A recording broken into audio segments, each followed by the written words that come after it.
Coming to you from the Deep South, this is the Blue Collar Leadership Podcast. High impact leadership is not reserved for leaders, and it has nothing to do with your position, title, or rank. However, it does have everything to do with your character.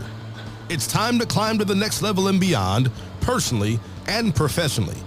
Now, let's start making it happen with your host, Max Story. All right, everyone. Thanks for stopping by the Blue Collar Leadership Podcast today. Glad you're here. Going to pick up on part 4 of this series on what is trust. If you haven't listened to the previous episodes, I hope you go back and check those out. Either way, there's value in every one of these episodes as a standalone episode, but there's a lot of value if you actually listen to the full series. So if you haven't done that, I highly encourage you to go back and do that. Again, I'm talking about some of the primary lessons and points I learned from my number 3 book of all time that I've read, The Speed of Trust by Stephen M.R. Covey. And today I continue talking about the 13 trust behaviors. In the previous episode, I talked about the 5 trust behaviors. Can't talk today. I talked about the 5 trust behaviors that support character development, building trust relative to character. And I know some of y'all are thinking, you can't talk any day. I'm doing the best I can. I'm doing the best that my country voice will let me do. But, if you haven't heard me speak, a lot of times that's the first thing I say when I do speak. I tell everybody I'm bilingual. And a lot of people think that means I speak English and Spanish, but I tell them that that's not what that means. What it means is I speak English and country, and I'm much better at speaking country than I am at speaking English. And actually, there's a lot of people that I've met that English is their second language, and it's my only language. But I've met a lot of people that English is their second language, and they actually speak better English than I do. But I'm okay with that because it's working for me, and I'm not going to change it because this is who I am. But today I'm going to try to talk to you about at least 5 trust behaviors that relate to competency. So that'll be behavior 6 through 10. I don't know how much I'm going to get into it, how deep I'm going to go. So I can't tell you at this moment how many I'm going to talk about. But I did 5 last time. Hopefully I'll do 5 this time. And then if so, there'll be a part 5. And I'll come back and wrap up with the last 3 trust behaviors, which relate to both character and competency. And then I'll kind of just do some wrap up talking off the cuff, which is much easier for me than trying to do what I'm doing today. This one reason I don't do a lot of this is I don't like to be reading and trying to stay on a script. I like to talk about whatever I like to talk about. It comes out much more easily and fluid because I really teach and speak from my subconscious. I don't really, I'm not, nothing is scripted, even when I go speak on stage. But anyway, trying to do this for you. It's not about me, but it starts with me. I got to do it so that I can help you. So I hope you're enjoying these lessons. All right. Again, these behaviors I'm going to talk about today, they support the competency side of the equation, not the character side. To some degree, they can, but I'm going to talk about them relative to how Covey talks about them.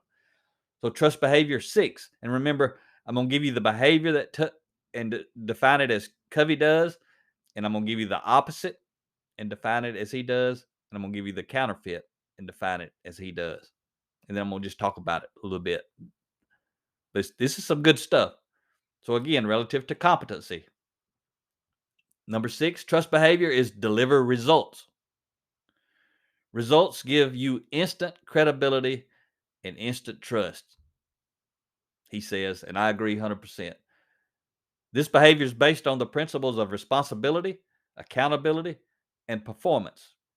And then, as always, with these behaviors, he tells us the opposite behavior, which is performing poorly or failing to deliver. No doubt that's not going to build trust. And then he tells us the counterfeit, and this is the one I always love because this is all those people trying to fool somebody. The counterfeit of deliver results is delivering activities instead of results. So now I'm just going to share some of my thoughts, and I may re-emphasize some of that, but I want you to know what he said about the behavior. Deliver results. And I mentioned in the previous episode, the quickest way to build trust is to get results, a competency trait. But the quickest way to create distrust is something related to your character, a character trait. And when it comes to the counterfeit of every one of these, the behavior is either kind of character or competency focused, but the counterfeit of every one is all a character weakness. That's the only reason you'd be doing the counterfeit. The only reason you'd be trying to manipulate or fool someone is because you have poor character. And again, you know it just like I know it. You can validate this stuff for yourself as I'm covering it. When I tell you the counterfeit, you know people, probably a lot of people who are doing the counterfeit behaviors, and they create a lot of distrust. If you're a frontline worker, it doesn't matter. Actually, take that back. It doesn't matter what level you are. If your boss is living these behaviors through the counterfeit, if they're doing the counterfeit behaviors, they create a lot of distrust with you. At the same time, if you are a boss, if you're a formal authority leader, people report to you. If they're doing the counterfeit, they're creating a lot of distrust with you.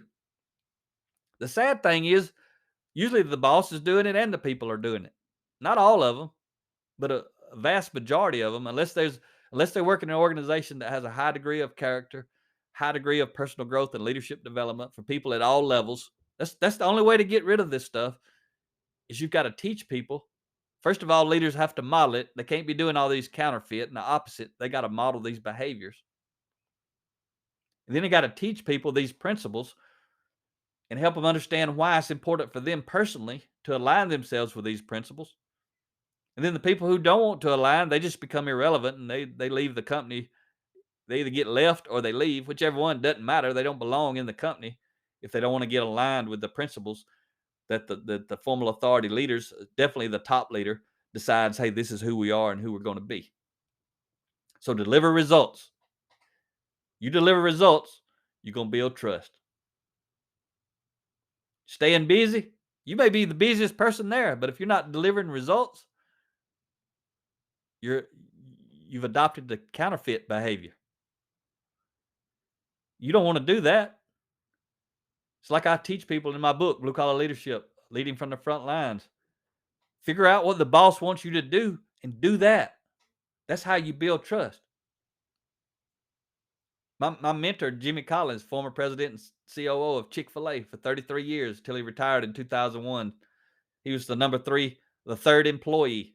2001, he retired after they had grown from startup to $1 billion in sales. I asked him recently, I was talking to him on the phone. I said, what's the one thing, Jimmy, if I'm telling people about you, what's the one thing you want me to always tell them? He didn't even miss a beat. Instantly, he said, find out what the boss doesn't like to do and do that. And what he was talking about was this right here: deliver results. Because things the boss doesn't want to do, they wish somebody else would do them. And whoever's doing them, that person's going to build a lot of trust. They're going to have a lot of influence. So that's just a little extra nugget there from Jimmy. Let's go to trust behavior number 7. And again, this falls under the competency side of the equation. Get better. That's the behavior.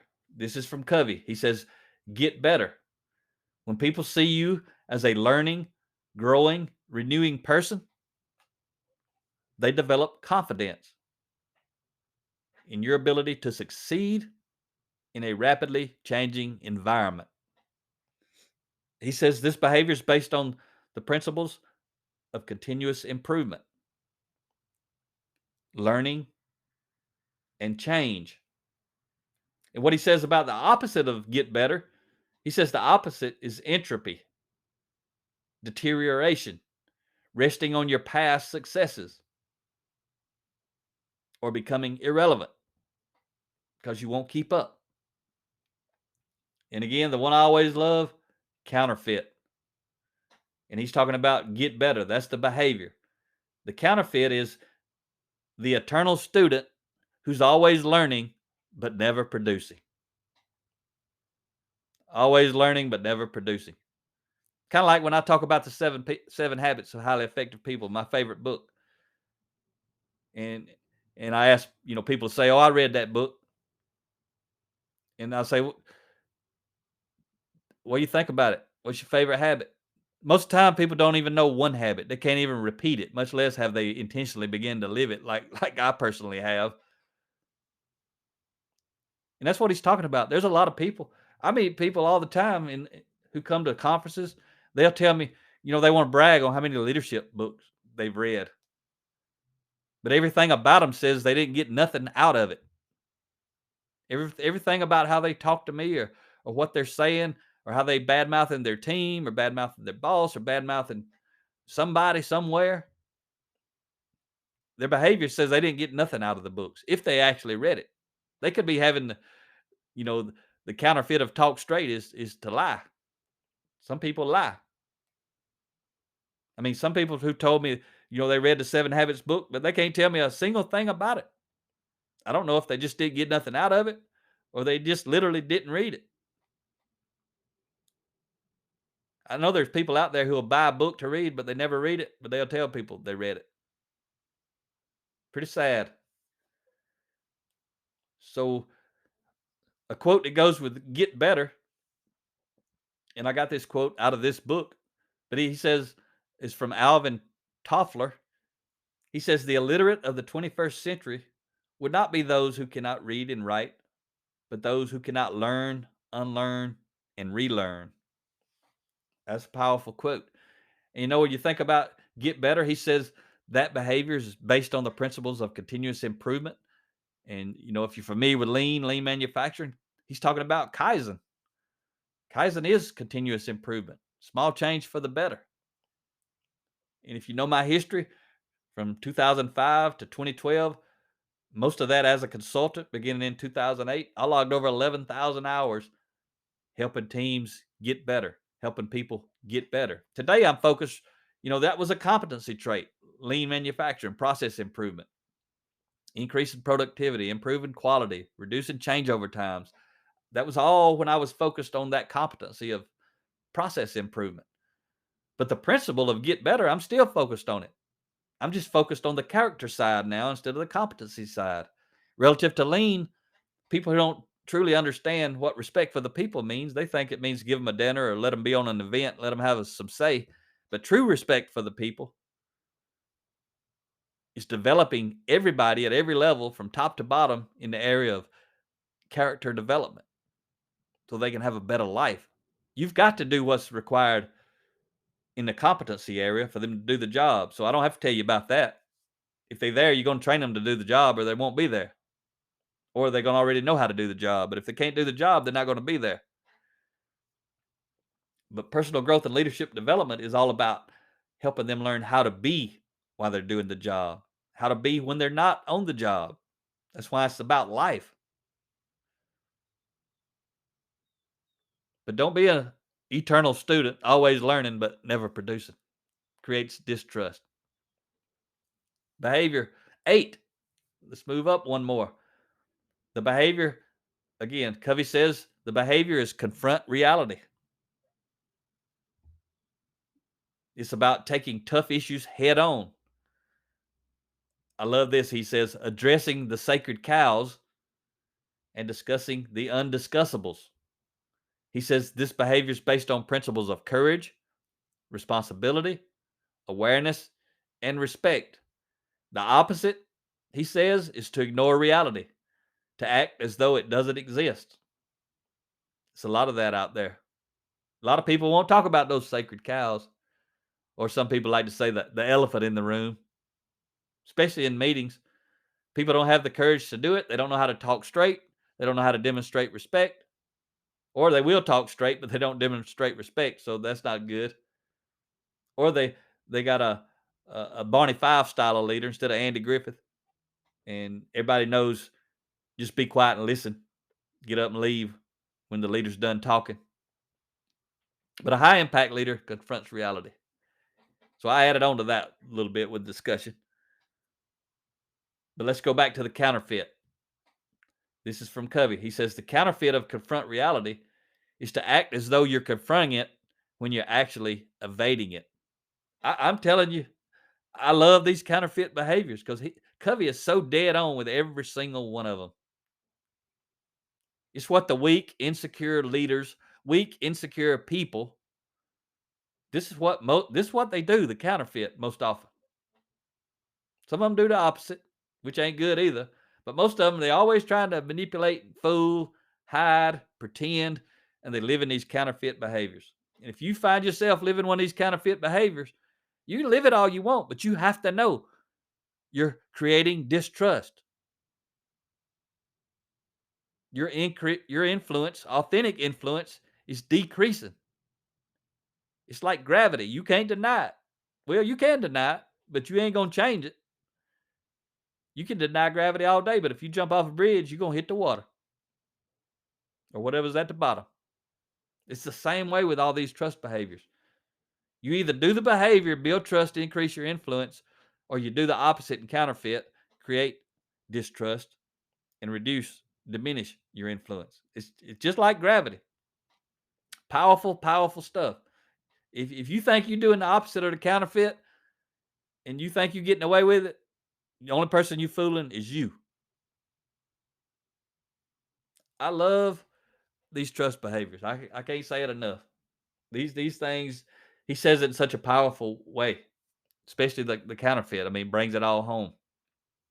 Let's talk about behavior 9, the fourth one underneath the competency side of the equation of trust. Covey says trust behavior 9 is clarify expectations. And he says clarify expectations means is to create shared vision and agreement about what is to be done up front, on the front end.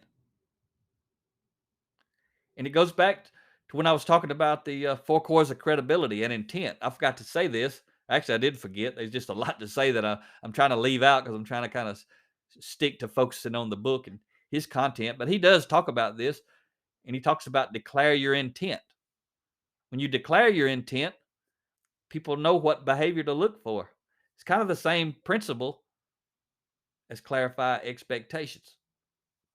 But he says clarify expectations is to create shared vision and agreement about what is to be done up front. And it's based on the principles of clarity, responsibility, and accountability. And he says the opposite of clarify expectations is to leave expectations undefined. And he says the counterfeit of expectations, the counterfeit of clarify expectations is to create smoke and mirrors, go with the ebb and flow, whatever's convenient at the time. Do that. So as you can see, most formal authority leaders who are not clarifying expectations, they eating up the opposite and the counterfeit. And most of them just do the opposite because it takes zero effort to leave expectations undefined. So in this actual behavior, the majority of people who are not living the behavior, which creates trust, are living the opposite, which creates distrust. Clarifying expectations builds trust, but doing the opposite is to leave expectations undefined. That creates distrust. You don't have to do any work. You just do nothing and it happens. But to create smoke and mirrors, to go with the ebb and flow, you kind of got to do some pretending. You got to do a little, it takes a little effort. So relative to this behavior, most formal authority leaders, even parents, this stuff applies. These are principles. It applies everywhere. Parents get angry at children a lot of times because they didn't do what they thought they ought to have done. But the parents have never fully clarified expectations. They do it after the fact. Well, it's a little late for it then. Let's move on up to trust behavior 10, competency side. The fifth behavior on the competency side. Covey says this 10th trust behavior is practice accountability. And he says, first, hold yourself accountable. And second, hold others accountable. This behavior is based on the principles of accountability, responsibility, stewardship, and ownership. He says the opposite of practice accountability is to take responsibility. Oh, excuse me. The opposite is to not take responsibility and to say, it's not my fault. And the counterfeit of practice accountability is to point fingers and blame others, to say it's their fault. See, there's a big difference between being accountable. Being accountable is all about looking in the mirror. I'm responsible. I'm accountable. And I know it.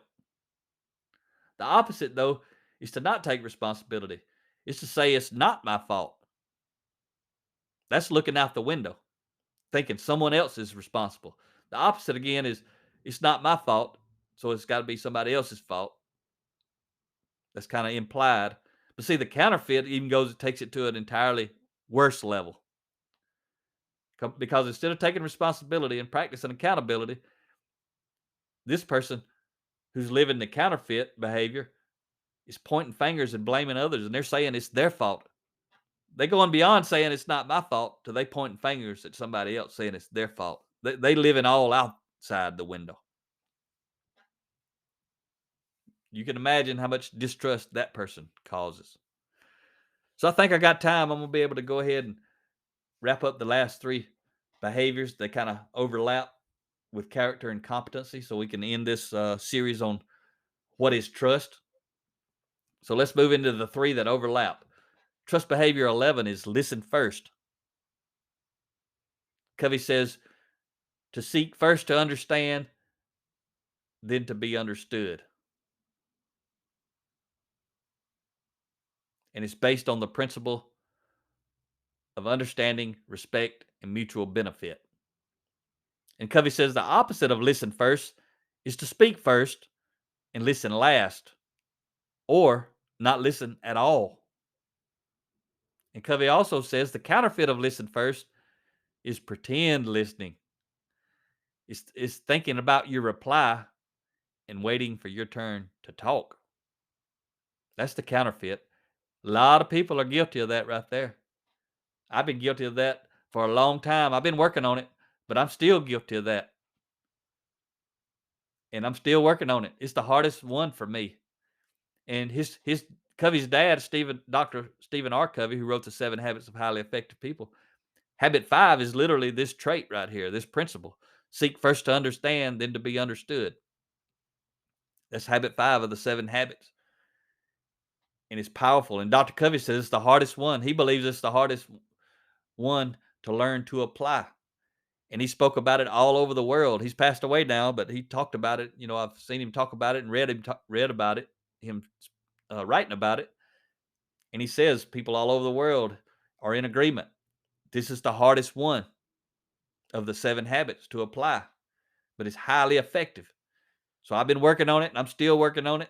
And I agree 100%. It's the hardest one for me because it's easy to go into that counterfeit, pretend listening, thinking about what I'm going to say when it's my turn.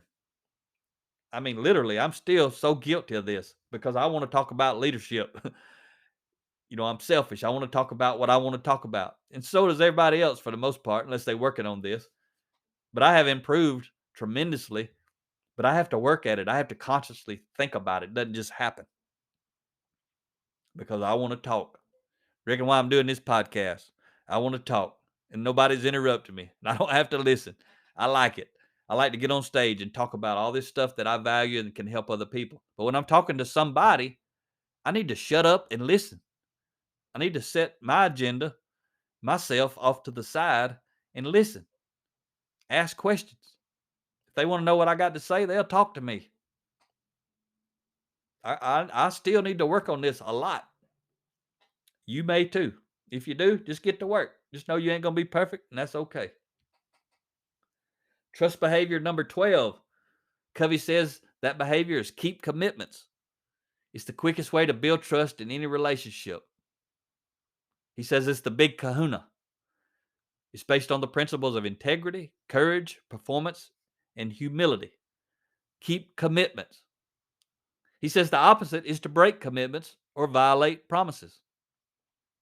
And he says the counterfeit is to make vague commitments or to not make any commitments. And this is the trust behavior that people do. They do the opposite and the counterfeit to me, and it drives me crazy because if I tell you I'm going to do something, I'm going to do it.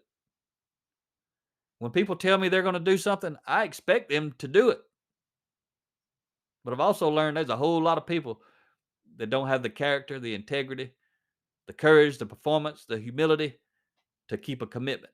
So I tell you, don't make commitments lightly. If you don't know you're going to do it 100%, tell people I need a little time to think about it. I have to get back with you. People tell me they're going to call me back. People tell me they're going to do training. People tell me they're going to do all kind of things. They're going to buy so many books for their people. Leaders tell me all kind of stuff and don't do a large majority of it. And I don't care if they tell me they're going to do it or not. Just tell me the truth. If you want to build trust, tell people the truth. It goes back to talking straight. If you tell somebody you're not going to do something, if you tell somebody you're going to do something and you don't do it, you've told them a lie. Even if you say, I'm going to call somebody back. If you're busy, somebody calls you and say, I'm going to call you back. I'll call you right back. A lot of people say that. I call you back. Right back. Or some people just leave it vague, like he says. The counterfeit is to be vague. I'll call you back. That could be next hour. That could be the next day, the next week, next month, next year. That's vague. Being vague creates distrust. If you say, I'm going to call you back today, you call me back today. If you don't know when you're going to call me back, just say, we'll talk about this sometime later. Something like that. When it comes to team members and employees, if you're a formal authority leader, keep commitments. If you can't keep it, don't make it. When it comes to clients and customers, keep commitments. If you can't keep the commitment, don't make the commitment. Trust behavior 13. Covey says that behavior is extend trust. Extending trust, he says, is one of the best ways to create trust when it's not there. He says it's based on the principles of empowerment, reciprocity, and the fundamental belief that most people are capable of being trusted and want to be trusted. Basically, what he's saying is you got to go first. You got to trust first. He says the opposite of extend trust is to withhold trust. People tend to not trust people who don't trust them. And he says the counterfeit of extend trust is extending false trust. It's giving people the responsibility, but not the authority or resources to get the task done. It's extending fake trust, acting like you trust someone when you really don't. Kind of like snoopervising. I learned that from Dr. Covey. He talks about snoopervising, looking over somebody's shoulder, hovering over them, smothering them. You'll delegate to them, but then tell them how to do it. That's fake trust. That's false trust. You know, when I talk about extending trust, it's like when somebody says, hey, I want you to come speak and I want you special offered. They ain't paid me. I don't have an agreement. I ain't got nothing. I just say, which books do you want? Where do you want me to ship them? And I order them and they're on the way. Then I send them an invoice. And some point they're going to pay, hopefully. But everybody always does. But I'm going to always extend trust to people. And that's one opportunity where I get to exhibit this behavior right on the front end. Right on the front end of somebody says they want to do some business with me, I'm trying to do all of these trust behaviors, but this is specifically talking about this one, extending trust right off the bat. And I don't chase them down for a payment. If they don't pay me before we speak, after we're done speaking, I'll ask them about it. And most of them have forgot. Hardly any of them ever wait till after we speak to pay, though. I mean, it's like 1% or whatever. It's just they usually really did forget or something got dropped. And because I didn't follow up, somebody dropped the ball and they didn't mind paying. They just dropped the ball. And because I don't do a lot of follow up and chasing, it just gets delayed a while. But every time we speak and interact with others, we are either building trust or creating distrust, not only with them, but also with those that are watching. Don't forget that one. So this completes the What is Trust series. I hope you enjoyed it. I hope you come back and listen to it sometimes. I hope you share it with people, because there's a lot of people who are out there living the counterfeit of these behaviors. Talk to you next time. Make it happen or someone else will. It might as well be you. Are you serious about taking your career and your life to the next level and beyond? Check out Mac Story's Blue Collar Leadership series books and others, now available on audio, along with paperback and ebooks at Amazon, iTunes, and Audible. Please visit bluecollarleadership.com to learn about Mac's books, programs, special offers, certifications, and more. Thank you for listening to the Blue Collar Leadership Podcast.